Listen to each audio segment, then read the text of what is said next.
오늘은 치열한 생존 경쟁에 살았던 조선왕조 후궁들의 삶과 애완 이야기입니다. 후궁들 하면 매일 분단장하고 임금이나 기다릴 것 같지만 그건 드라마상 이야기입니다. 품계에 따라 제사와 손님맞이 준비를 하였습니다. 정사품이야 후궁은 왕과 왕비 잠자를 준비하는 등 일을 해야 했고, 수건 이상 접지를 주는 그것도 박탈시키는 그것도 내명부를 다스리는 왕비 소관이기에 왕도 함부로 간섭을 못했기 때문에 왕보다는 왕비 눈치를 더 보고 살았습니다. 후궁은 간택후궁과 순후궁으로 나누는데, 간택후궁은 양반집 자식으로 자식을 잘 낳을 것 같은 몸과 성품을 주로 보았기에 외모는 그다지 중요하지 않았습니다. 그 대신 바로 소위 이상의 접지를 받았습니다. 승훈후궁은 주로 궁녀 출신으로 왕의 눈에 띄어 후궁이 되었기에 특별 상궁부터 시작했고, 후궁 접지는 숙원부터 받았습니다.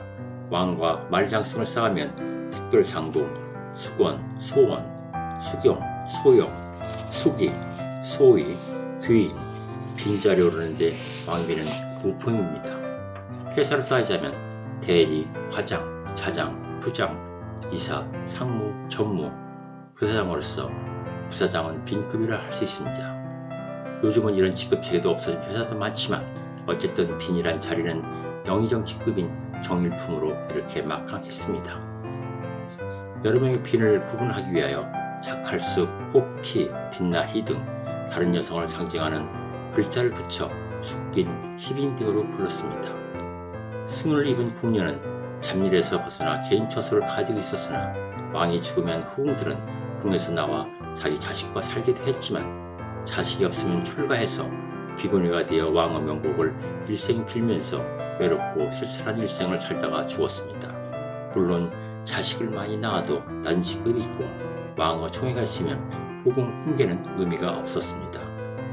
광해군 시절 유망한 계집 김캐씨는 평생 상궁이었고, 연산군을 쥐락펴락하면서 가진 권세를 누린 장록수는 수건이었습니다. 장록수는 얼굴은 보통 이하였지만 가무에 뛰어났다고 합니다. 옛날에 미인 소방은 있어도 음식 소방은 없다고 했죠. 얼굴 이쁜 건 3년이면 약판을 다 하지만 음식 솜씨 좋으면 평생 간다고. 빈 귀인 묘역입니다. 죽으니 빈이나 숙이나 다 똑같습니다. 빈 귀인 묘역은 조선과 대한제국 왕과 황제의 후궁원교 16기를 일제강점기와 해방 이후에 옮겨온 곳입니다. 각 묘에는 상석과 묘표석이 세워져 있으며 모두 하나의 곡장 안에 있고 나머지 성물들은 전해지지 않습니다. 수구묘역입니다. 일제강점기에 한 곳으로 모아놓아서 공동묘지 같습니다. 각 묘에는 상석과 묘표석이 세워져 있으며 일부 묘표석 뒷면에는 일본의 언어를 적기한 흔적이 남아있습니다. 모두 하나의 곡장 안에 있으며 나머지 성물들은 역시 전해지지 않습니다. 후궁묘역에 회비 윤씨의 회묘, 왕자 공주의 묘와 태실이 같은 영역에 있습니다.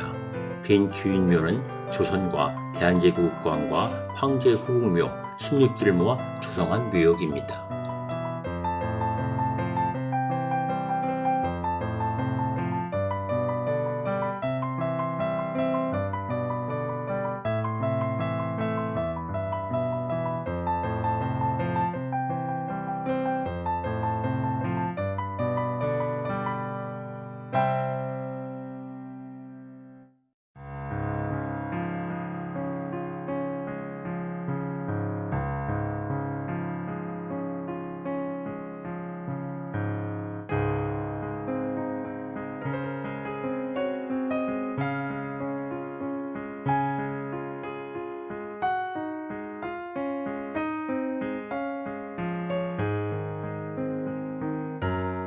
수구묘역은 조선국왕의 후궁묘 5기와 고종의 서장자인 완친왕묘 1기를 모아 조성한 묘입니다.